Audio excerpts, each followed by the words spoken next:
It does not matter what you are bear, but how you bear it. Okay, quote daripada Seneca. Siapa yang tak kenal Seneca ni, dia adalah salah seorang stoic philosopher.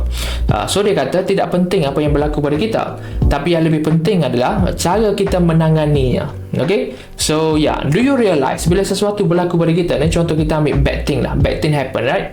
So benda buruk yang berlaku tu sebenarnya at first dia tak effect kita pun, tapi the moment kita respon kepada benda itu, then dia akan effect kita.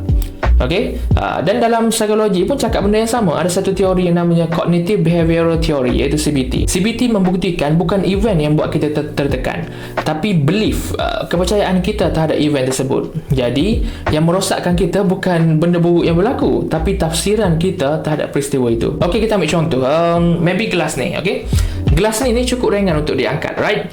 Tapi bila kita hold gelas ni berjam-jam, apa jadi? Tangan kita akan lenguh dan sakit lah, right? Tapi adakah berat gelas ni berbeza? Tak. Keberatan gelas ni sama, tapi cara kita pegang itu salah. Okay, so point dekat sini cukup simple.